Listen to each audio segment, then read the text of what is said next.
طلاب تانية إعدادي، أهلا وسهلا بحضراتكم. النهاردة هتاخدوا معايا درس جديد من دروس الدراسات الاجتماعية للصف الثاني الإعدادي الترم الأول المنهج الجديد، وهو الحضارات الإسلامية.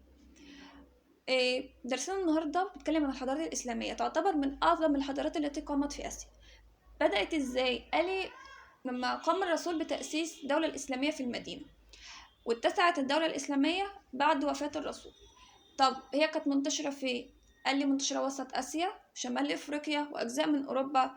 موجودة في الأندلس اللي هي دلوقتي البرتغال وأسبانيا. الحضارة الإسلامية هتعرفوا معايا الحضارة الإسلامية في العصر النبوي، في عصر الخلفاء الراشدين، وفي العصر الأموي والعصر العباسي. الحضارة الإسلامية في العصر النبوي بدأت إزاي؟ قال لي بدأت بظهور الإسلام في شبه الجزيرة العربية في القرن السابع الميلادي. الرسول هو اللي بيحكم. طبعا هو بيحكم من المدينة، حكم على أساس المنهج الإسلامي، الأساس العدل والرحمة والتسامح. العرب كلهم أمة واحدة مش متفرقة. كان الأول قبل الإسلام قبائل متفرقة. المجتمع أسسه الرسول على العدل والشورى والتسامح والمحبة. طبعا كانت عاصمة الدولة الإسلامية في الوقت ده المدينة. بعد وفاة الرسول الناس اجتمعوا وعايزين يختاروا حد يحكم المسلمين، فقالوا مفيش أول حد هيختاروه أبو بكر، عايزين خليفة ليه، فدي بنسميه عصر الخلفاء الراشدين. الخلفاء اللي هيجوا يحكموا المسلمين ككل. أول خليفة معايا هو أبو بكر الصديق، اللي هو قضى على المرتدين دول اللي بعد وفاة الرسول امتنعوا عن دفع الزكاة. الزكاة دي أنا باخدها من الناس اللي هي مقتدرة أو المفروض عليها، علشان أساعد بيها الفقراء، الناس اللي محتاجة، او اللي انا مثلا اخدها عندي كدولة، باخدها بعمل بيها مشاريع او اي حاجة. يعني هي ملزومة منهم، وهم كانوا موافقين على ده من ايام الرسول. فلما مات ارتدوا وقالك لا مش دافعين، فابو بكر حاربهم وقضى عليهم عشان ما يعملوش فتنة. طبعا بعد وفاة ابو بكر جه بعده الخليفة عمر بن الخطاب. عمر بن الخطاب ده اللي أسس وضع أسس الحكم والإدارة، إزاي الدولة هتمشي. بعده جه عثمان بن عفان اللي أمر بجمع القرآن الكريم في مصحف واحد، لأن عايز يبقى كل واحد معاه نسخة من القرآن بدل ما يبقى متفرق ويبقى فيه انحرافات فيه وكده.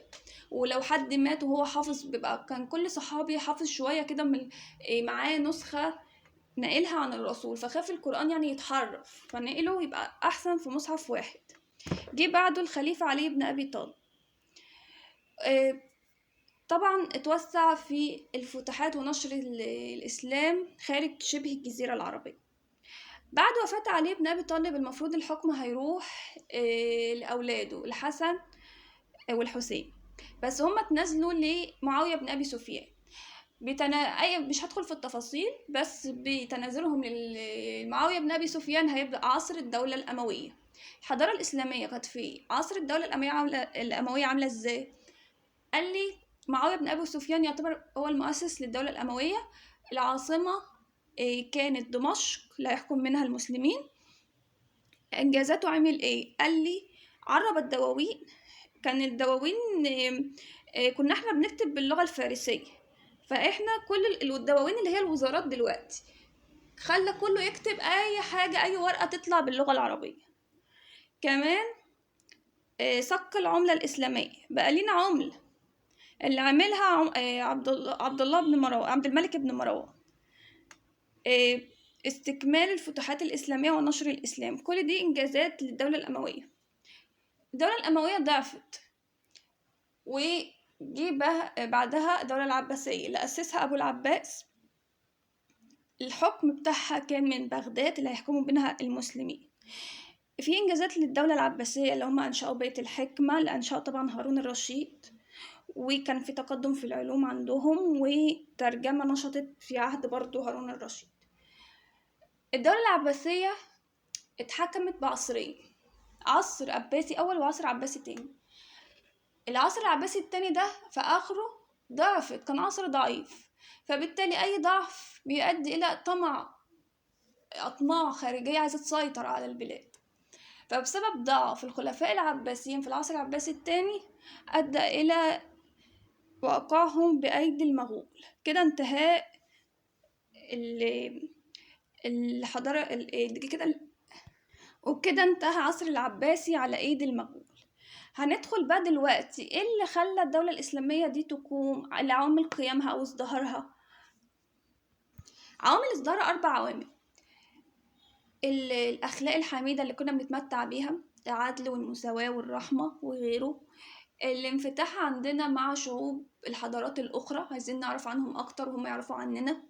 اللغة العربية برضو ساعدت، اللغة العربية دي اللي ساعدت على توحيد الشعوب، اللي أنا عشان أعرف الدين الإسلامي لازم أتعلم اللغة العربية. كمان الدين الإسلامي، معرفة الدين الإسلامي من قرآن وسنة وفقه، كل ده عوامل أدت إلى قيام الحضارة الإسلامية وازدهارها.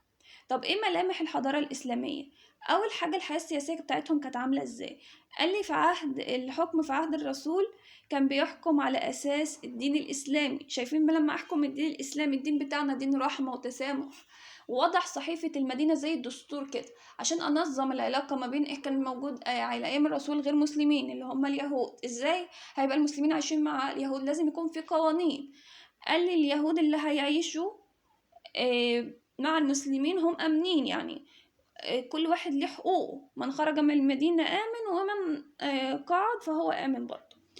والمسلمين برضه في كل مكان هم أمة واحدة. ده في عصر الرسول. أما في العصر الخلفاء الراشدين كان نظام الحكم عندهم نظام شورى، كانوا يعقدوا مجلس شورى ويختاروا الخليفة اللي هيحكمه.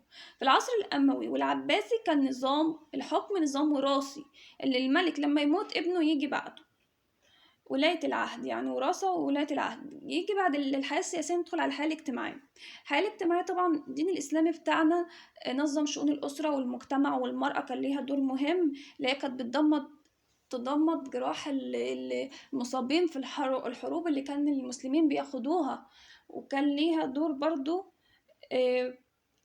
كان ليها دور عملت بالتجارة والطب.